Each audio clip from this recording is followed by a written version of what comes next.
Good Hello, morning. Leslie. Good morning. How are you? Good morning. I'm fine. And what about you? Very well, thank you. Thank you. I'm happy to hear that. Philip is joining. Charito is joining. Charito has some troubles with joining because of the weather, probably in Philippines. Dr. Ash. All right. So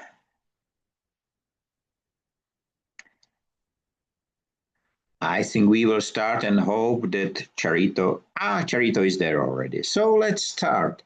Good morning, good afternoon, good evening, everyone. Welcome to the next Power of Touch event, in which we ride towards the wasteless world on the back of language. And I will switch my camera off because we save data. And usually we speak about one word which is announced one day ahead. But today we make something special. None of the speakers and members of my global family know the word until now. So I will reveal it and we will start with the same procedure. And I'm really looking forward how different it will be.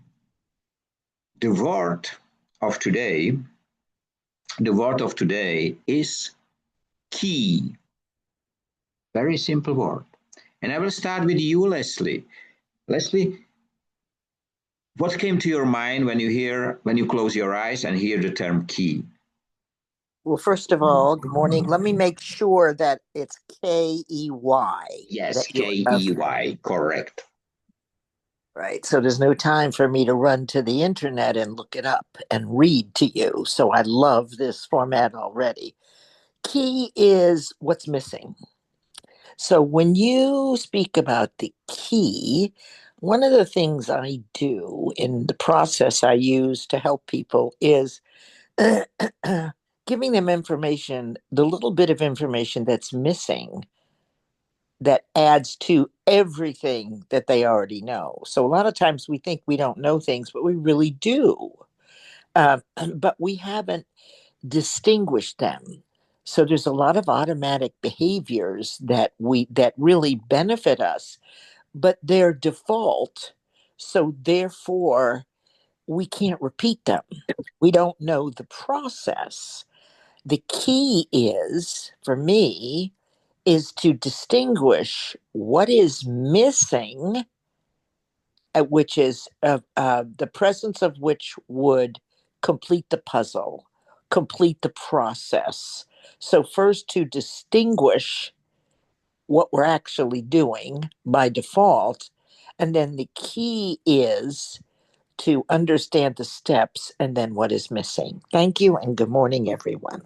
Thank you very much, Leslie. I think, Philip, you was the next one. Philip, when you close your eyes and you hear the term key, what came to your mind, please? Hello, everybody. Nice to meet you again. Key.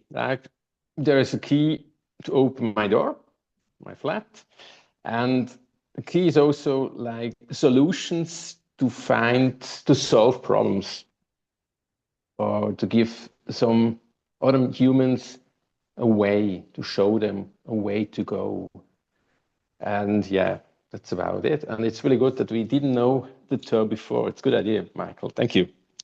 Thank you very much.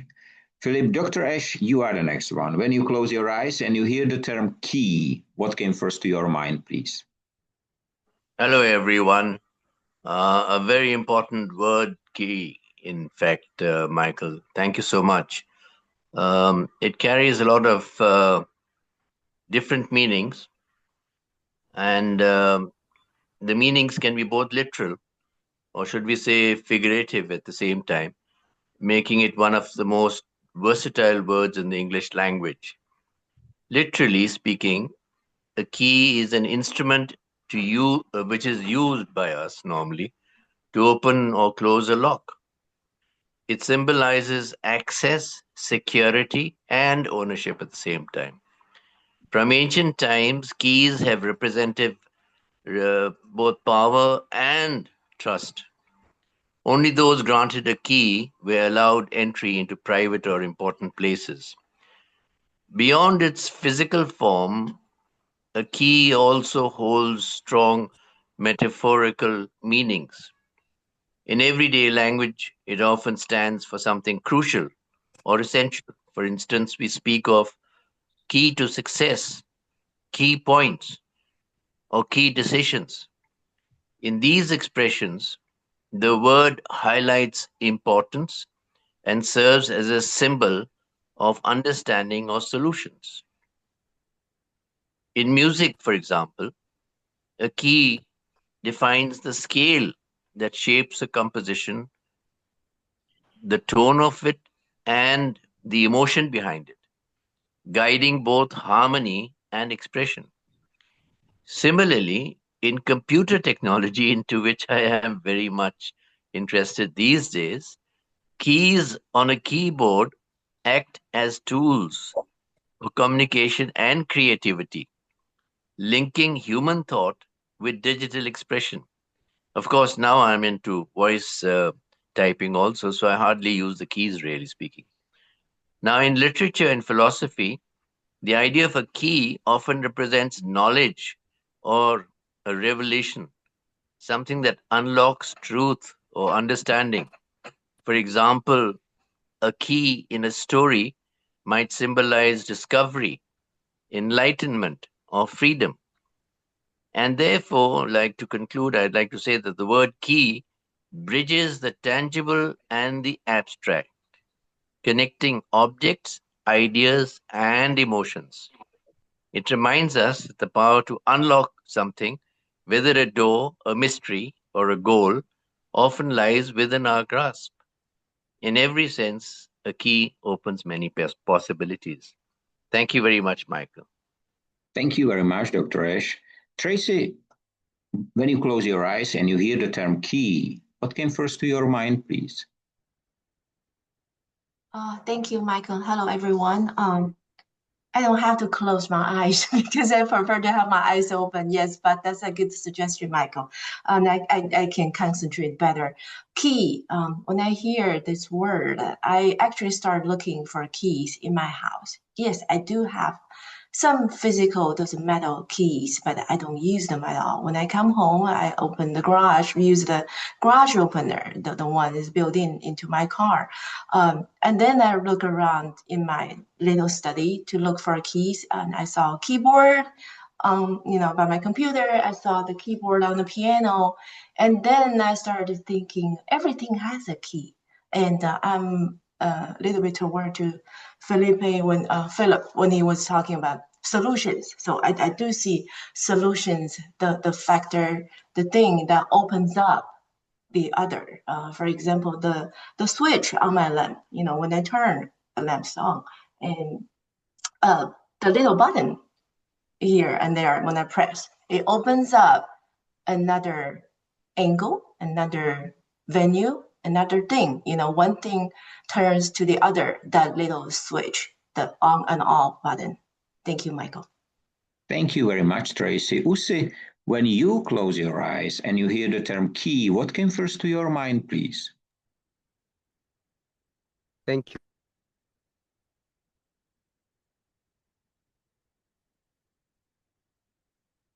you, Michael, for inviting me. I hear key.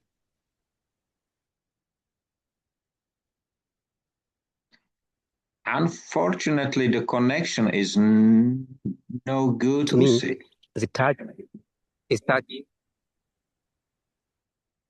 We hear every third word, so the connection today is not the best, Usi. Do you hear me? Can you hear me? Very little, very little.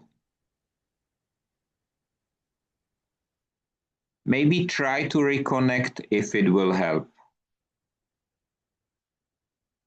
Oh, to me, like a handshake that say you belong.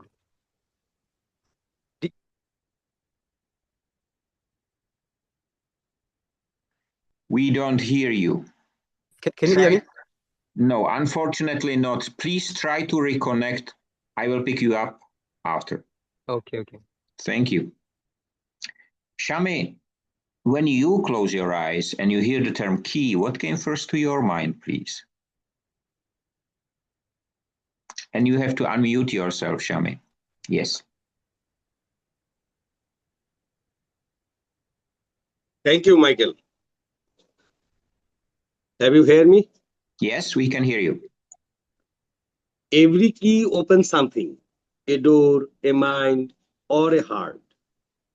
In life, the real key is not made of metal, but of understanding. Knowledge, open minds, compensation, open peoples, and truth, open the future. Each of us carry a key. The question is, what do we choose to open today? Thank you, Michael. Thank you very much, Shami. Usi, let's try for a second time. Okay. We can hear you now, Usi. To me, key or potential, like a handshake that say you belong. You know, Michael, after university in Tanzania, I faced locked doors, no jobs, because I didn't know the right people in government or in institution. The excuses were unfair, walls of injustice that left me feeling trapped. But the UN online volunteer program handed me a key, any opportunity with Tanzania Development Trust. That touch, visual, yet so real, unlocked my purpose, letting me map communities and fight female genital mutilation. It opened more doors, becoming Tanzania country coordinator for the Global Sustainable Future Network, where I meet you, Michael, inspired by your vision of human-led progress. So now we stand together to build a wasteless world.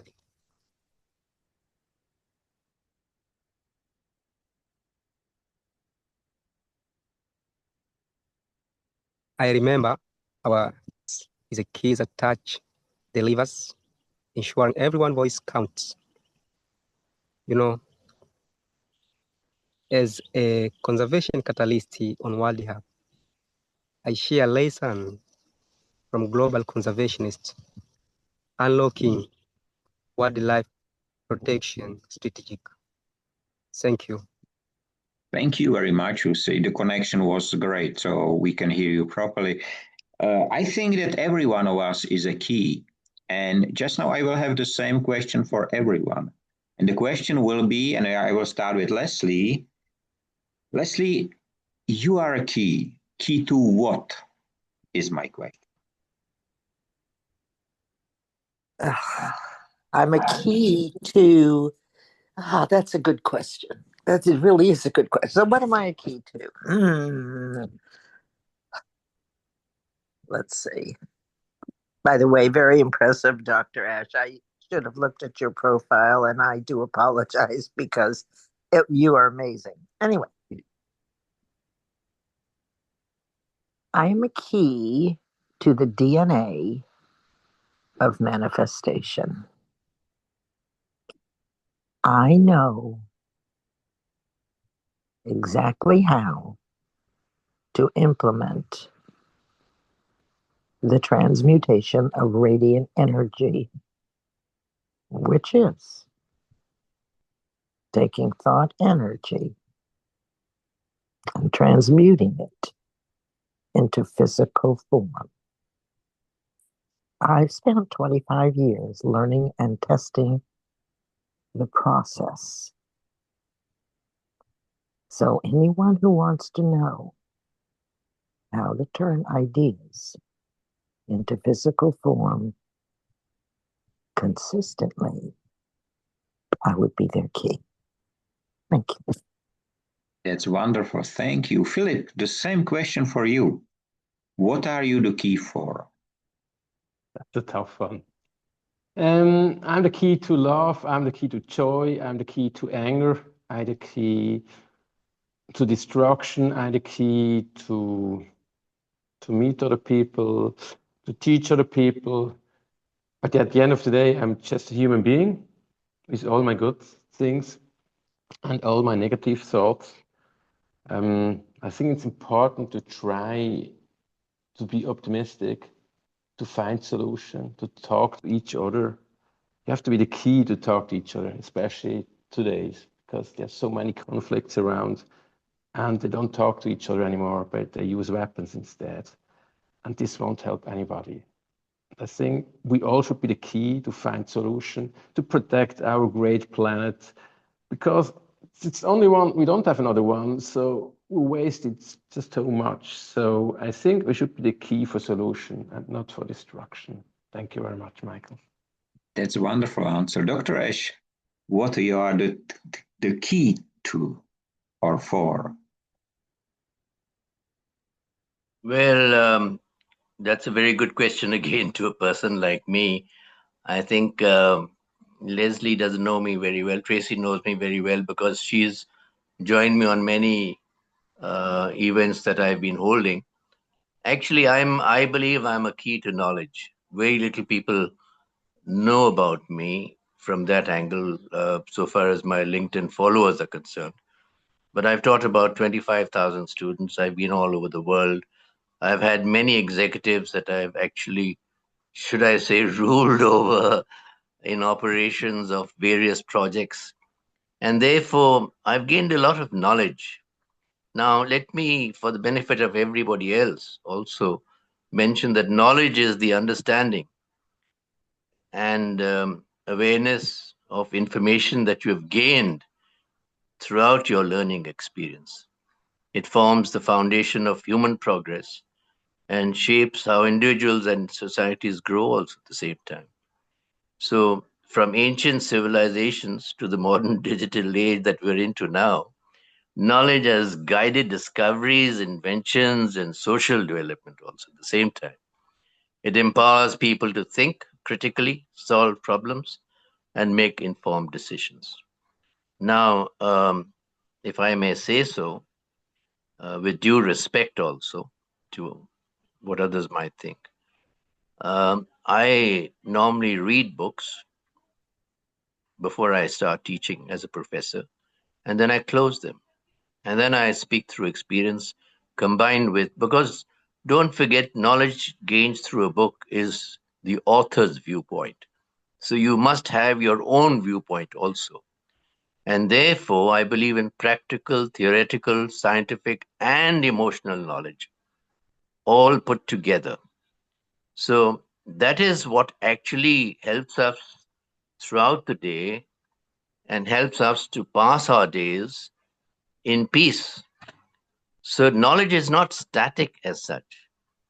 It constantly evolves as new discoveries replace old beliefs. And in today's world, access to information is easier than ever. Now, I might be as old as Leslie virtually or whatever. And I've got a lot of experience, decades of it.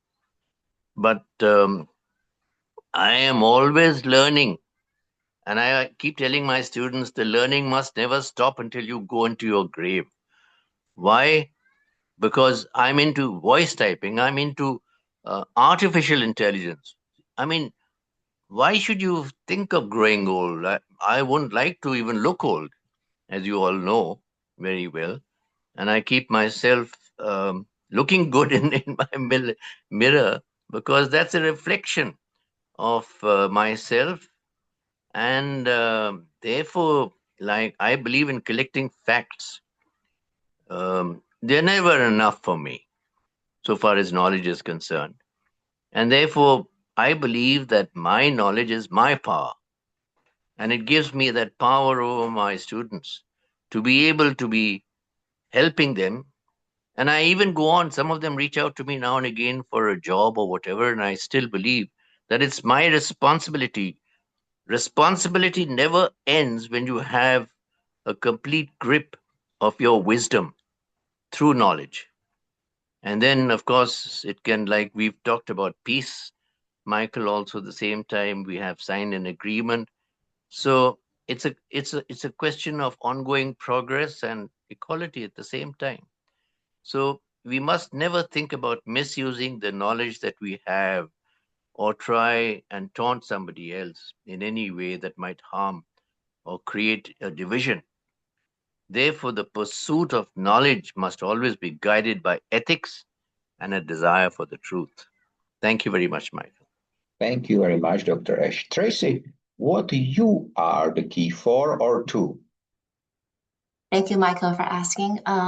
Honestly, I don't see myself as a key to anything. However, I think I'm the messenger. That's a better term for me. And if I'm anything related to an opening or a door, then I think I'm the person who holds the door open. That's me. Thank you. Thank you very much. Shami, what about you? What are you the key to or for? Thank you, Michael. I think it is the opportunity if anyone to knock me, and it is the key to communicate with thought, with realize, and communication with future. Thank you. Thank you very much. Usse, I hope the connection will work. The same question for you. What is Usse? What you are the key for or to? Asante sana Michael. A key is a touch that changes everything. So I am the key for unlocking hearts, justice, and the dreams, and also the key for our communities, our networks, our world. Let me talk a little bit about justice. It's about fairness, and the touch is spark. In our world abroad, I share lessons from conservationists globally. Each post or interview is a digital touch that amplifies voices like women fighting for wildlife. It is key for ecosystems and communities by ensuring everyone gets a fair chance to contribute. Thank you. Thank you very much, Usse. I don't know if you have ever heard the term Velvet Revolution. It was a Thank you, Michael. peaceful revolution in my country, in Czechoslovakia, or Czechoslovak Socialist Republic, which ends up after 41 years the rule of communists in my country. And why I mention it, it was on November 17th, 1989. I was 18 at the time. And one of the signs of the protesting people has been the keys. They hold the keys in their hands and use them like a bell. So there was a lot of noise. And since then, the keys has a very special meaning in my country, at least in my generation. The younger one does not know this anymore. But I would like to thank you for describing you, because education, knowledge, everything what you just described is exactly what the keys are here. And this is why I think a key, or the appropriate use of a key, no matter which one, is a very important. But to be honest, I do not remember how my parents taught me how to use the keys. But I do remember, because I do it every single day, how to open the doors with keys which I get or which I represent, and so on. Leslie, the fifth dimension, we did not touch it today, but I think in connection with key, it can be a very interesting connection because I don't think that in the fifth dimension are keys needed because there are no doors or locks. Am I right? Well, in my world of the fifth dimension, you are not.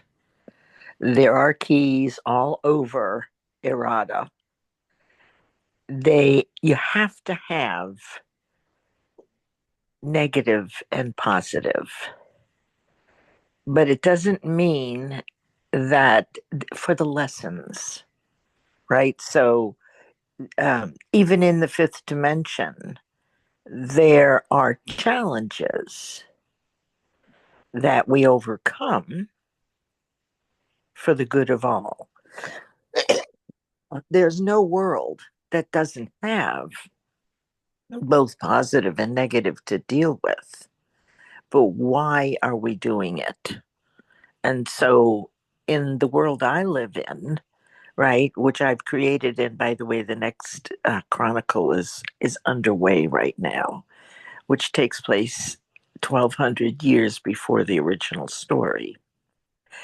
Um, so, no, you do have to have both, but they're there to point out the virtues and the lessons that have been learned. So they're treated differently, more intellectually, if you will, or as guideposts, rather than the way it is here in the third dimension, where it can be reactive and angry and right. So it's not intentional to cause trouble, unless, of course, you're one of the spirit demons, right? So you have to have that so that people can rise and stand in the face of adversity. But it's all for the good of all and very focused and intentional. Thanks for asking, Michael. Thank you very much, Leslie. Philip, we are living in the times where the physical keys, I mean the metal keys, which we have learned to have, somehow are disappearing. Instead, we have codes, we have cards, we have a lot of different things. But the keys themselves are disappearing. Do you think this is the right direction? Good question. I mean, a physical key, you don't forget it kind of in your brain. And when I was a kid, I had to carry it along a band, like a tape. And so I didn't lose it. But yeah, I think the physical key, it's safer because a digital key, like we have so many keys, and you fast forget it, the whole thing. And I think sooner or later a physical key will disappear, unfortunately. But we don't have to change everything always. So why not both? Because so I would prefer to stick to the physical key, in my opinion, not only digital keys. Thank you. Thank you very much. Dr. Ash, you as the founder of the Foundation of the World Peace, you have to open a lot of doors. And my question is there any universal key which you can use? A very good question. Thank you for asking that, Michael. To me, peace is more than the absence of war or conflict.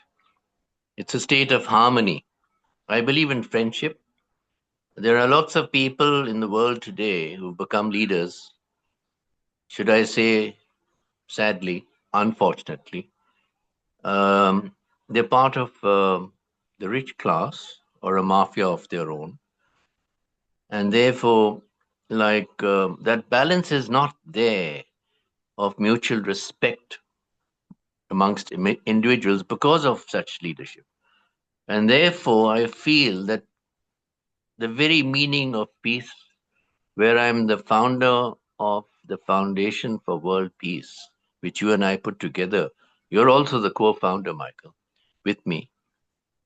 And therefore, peace represents a condition where people should live without fear, violence, or hatred, and where understanding and compassion guide human interactions. True peace begins within each individual. When the mind is calm, free from anger and anxiety, it radiates outward, influencing families, societies, and ultimately the whole world.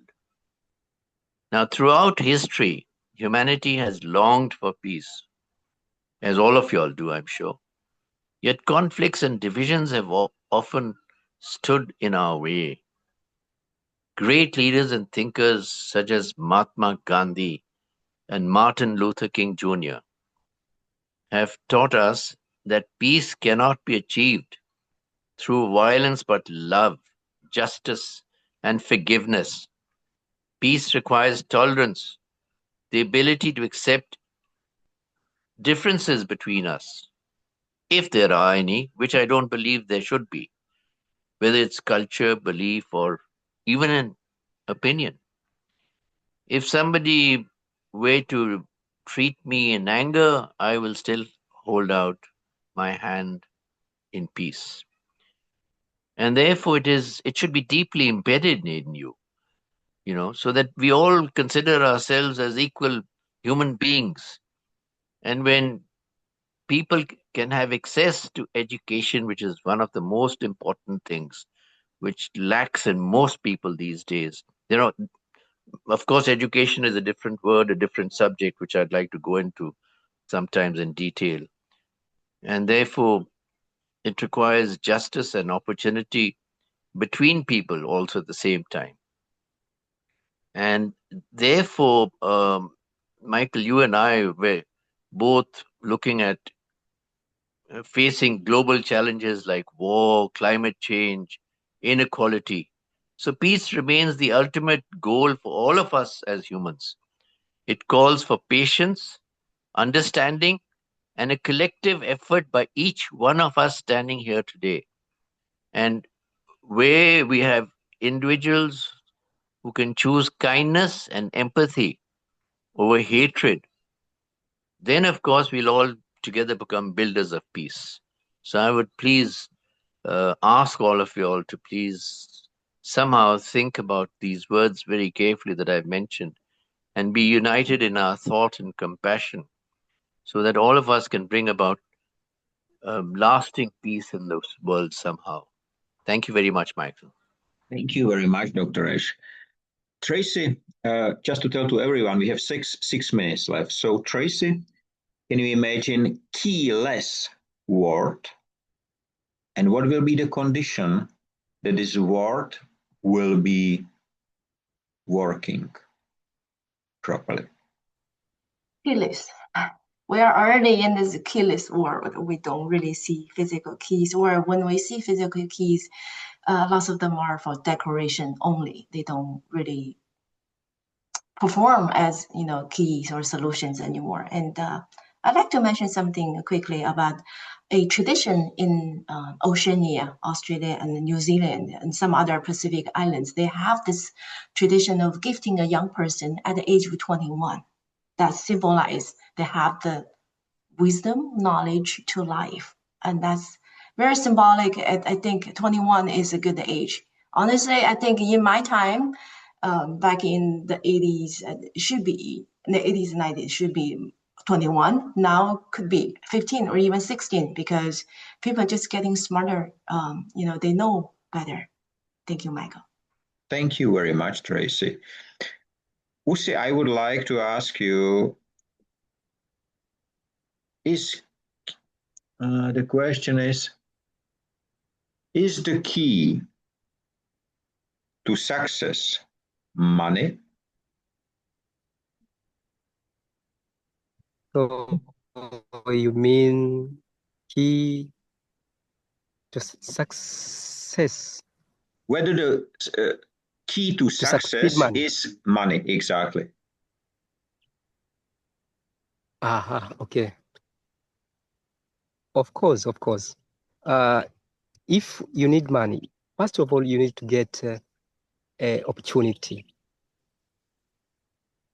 After to get opportunity will be like a key that assists you to get money.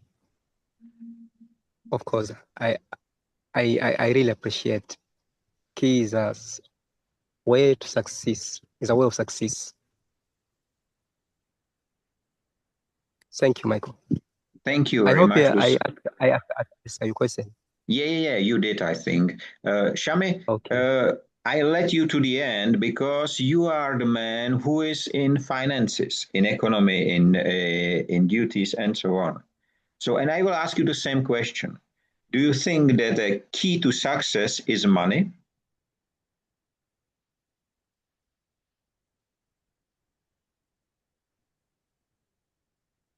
And you have to unmute yourself, Shami. Thank you, Michael. Sometimes it is okay to key is success of money, but when we have now think as a humanity and knowledge and communication, it is not only for money. Keys make some different way of success. Thank you. Thank you very much. And we have 3 more minutes left. And I would like to use the time to ask you, and all will receive the same question, but please a very short answer. Leslie, do you like the concept of not knowing the term? I do. I like thinking on the fly, and yeah, I like it. I like it much better. For me, I don't know how it is for everybody else, but I think on the fly anyway. Having an extra couple of days allows me to kind of ponder it. But I like this. This keeps my imagination exercising. So thank you. Thank you very much. Philip, the same question for you. Yes, Michael. yes, Usi? I will add something. You know, English is not my first language. Yeah, I didn't understand well your question. I know. So, key to success is not money. Key to success is humanity. This is my answer, Michael. Thank you. And I expected that, to be honest. Philip, the same question. Do you like the concept of not knowing the term ahead? Yes, absolutely. 100%. Thank you. Great. Dr. Ash, what about you? Absolutely, Michael. It should come off the cuff as you think about things. Thank you very much. Thanks a lot. Tracy? Oh, definitely, yes. Thank you, Michael. Shami, what about you? Definitely, yes. Thank you, Michael. Great. And Usi, I think it is, but it's hard for you, of course, because of the English. But did you like it? Yes. Great. So we have 1 minute left, and I can tell you, and I will inform the others because Charito apologized because of the connection issues. We will do it the same next time. I cannot promise the term, but I can promise it will be same fascinating experience for everyone because maybe we found today the key to future in wasteless world. So thank you, thanks a lot. Have a nice day, free of waste and wasting in all its forms. Stay safe, be free, be human, and be the key to better future. Thank you. Bye-bye. Thank you, Michael. Bye. Thank you, Michael. Thank you, Thank you. everyone. Thank you, Bye-bye. everyone. Thank you. Bye-bye. Bye-bye.